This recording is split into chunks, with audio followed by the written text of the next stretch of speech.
É uma felicidade muito grande poder estar mais uma vez com você através do Encontro com a Palavra. Esse programa é parte de um estudo que abrange todos os livros da Bíblia. Já estudamos os 39 livros do Velho Testamento e 6 do Novo Testamento. Já estamos nas cartas do apóstolo Paulo, precisamente na primeira carta aos Coríntios. No programa de hoje comentaremos o capítulo 7, que se refere ao casamento. No finalzinho do programa passado, eu pedi a você que procurasse identificar o versículo-chave deste capítulo, preparando-se para a lição de hoje. Na minha opinião, o versículo-chave é o 26. Nele, Paulo dá um conselho a respeito do casamento que é uma boa resposta aos problemas atuais. Este versículo nos ajuda a entender todo o capítulo. Estes problemas atuais a que Paulo se referiu eram a perseguição.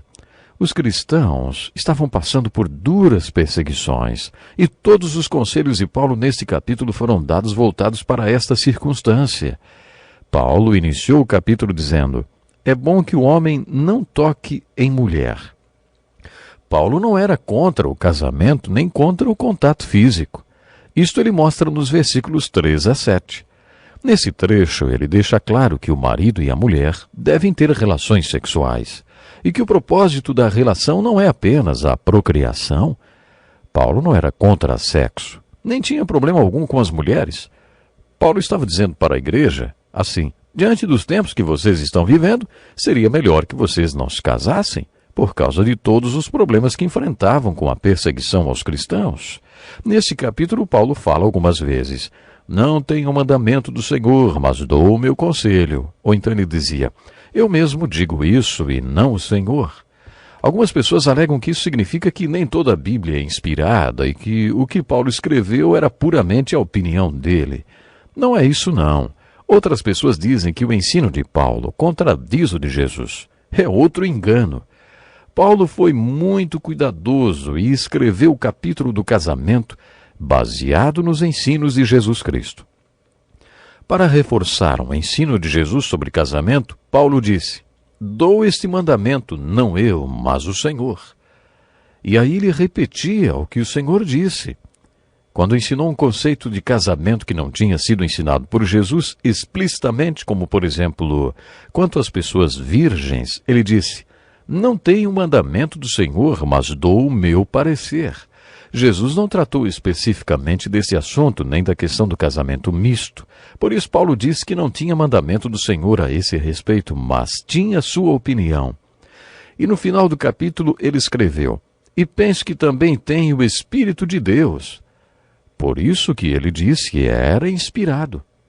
Paulo foi muito cuidadoso para não contradizer o que Jesus disse, e montou seu ensino baseando-se naquilo que Jesus já tinha ensinado sobre o casamento.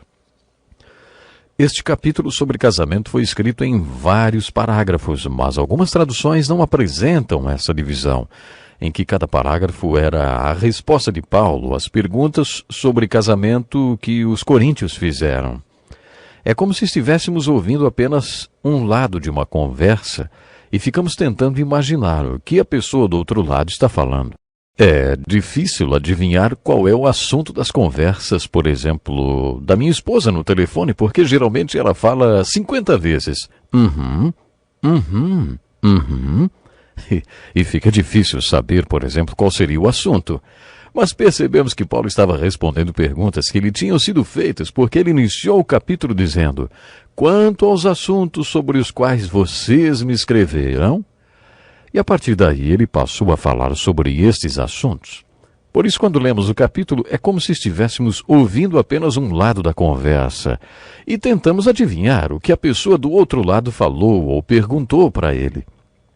Nessa divisão, os versículos 1 e 2, 8 e 9 e 25 a 40 são parágrafos referentes a pessoas solteiras, tanto solteiros no sentido de serem virgens como aqueles que tinham voltado a ser solteiros. Existe hoje nas igrejas um número grande de solteiros pela segunda vez, não apenas os viúvos e viúvas, mas também os divorciados. Temos que encarar essa realidade. Quando Paulo se referiu a estas pessoas, demonstrou qual era o seu estado civil. Ele disse: digo, porém, aos solteiros e às viúvas, é bom que permaneçam como eu. Não há dúvidas de que ele os aconselhou a não se casarem. Ele deu este conselho por causa dos problemas atuais. Um dos requisitos para ser membro do Sinédrio era ser casado. Como Paulo foi membro do Sinédrio, podemos concluir que ele tinha sido casado. Mas provavelmente sua mulher tinha morrido, porque, quando ele escreveu este capítulo, ele estava solteiro. Lembre-se dos problemas que Paulo mencionou, referindo-se à perseguição que todos os cristãos enfrentavam, que faziam com que fosse melhor que não se casassem. Nesta passagem, Paulo incentiva o celibato. Ouça o que ele disse. Gostaria de vê-los livres de preocupações. O homem que não é casado preocupa-se com as coisas do Senhor, em como agradar ao Senhor. Mas o homem casado preocupa-se com as coisas deste mundo, em como agradar sua mulher, e está dividido. Estou dizendo isso para o próprio bem de vocês, não para lhes impor restrições, mas para que vocês possam viver de maneira correta, em plena consagração ao Senhor. Paulo dizia que se você quer servir ao Senhor sem distrações, então fique solteiro. Isso não se refere necessariamente àquele tempo. Com estas palavras, Paulo aconselhou o celibato e disse que deveria haver pessoas no corpo de Cristo que, depois de orar a respeito, decidiriam servir ao Senhor sem distrações. Portanto, optaram por não se casar. Paulo também diz que o celibato é um dom. Podemos concluir que esse texto que é dom que Deus concede a alguns, então. Se Deus deu o dom do celibato a alguém, esta pessoa viverá solteira, realizada e feliz. Há alguns anos eu conheci um pastor que tinha sido convidado para um programa de televisão. Ele seria entrevistado junto com um padre muito jovem e de boa aparência. Como o celibato é praticado entre os oficiais católicos, o entrevistador perguntou ao padre: Ei, como você se sente em relação ao celibato? O jovem padre respondeu: eu acredito no celibato. O entrevistador continuou: Posso perguntar no que é que o senhor acredita e pensa em relação ao celibato? Aquele jovem, que aparentemente era muito devotado à sua missão, disse assim: Acho que alguém tem de declarar a este mundo que Jesus é suficiente. Eu encontro satisfação completa em Jesus Cristo e eu não preciso de mais ninguém. Quero viver servindo ao Senhor sem distrações. E sabe, essa foi uma declaração muito bonita. Aquele rapaz sacerdote tinha o dom do celibato. Quando eu era solteiro, este era um dos meus motivos de oração, mas só quando fiz 26 anos que descobri que não tinha o dom para o celibato. Foi então que optei por me casar e ter uma família. E eu sou muito feliz com a escolha que eu fiz.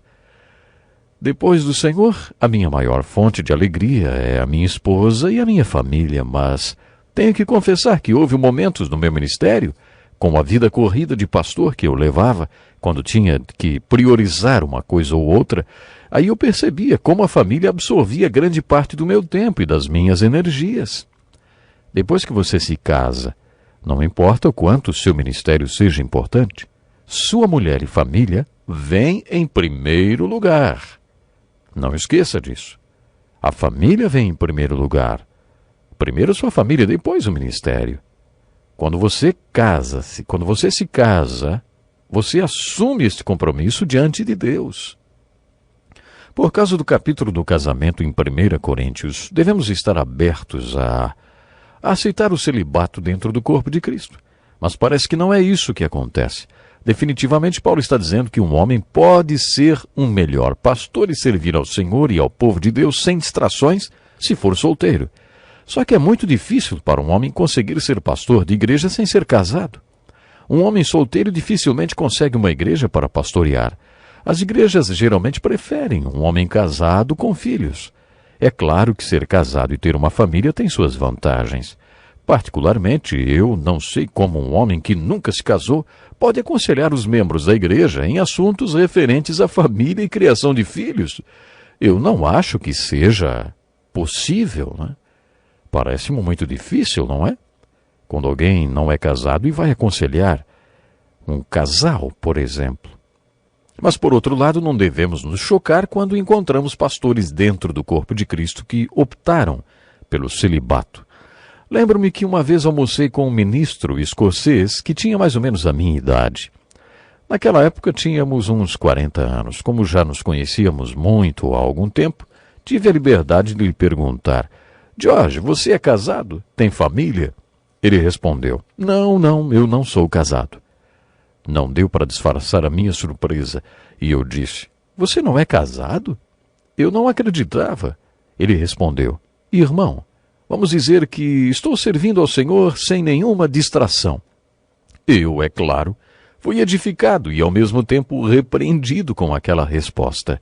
Eu não deveria ter olhado para ele com tanto espanto quando ele me disse que não era casado. Não deveríamos nos chocar tanto quando encontramos pastores celibatários, vamos dizer assim.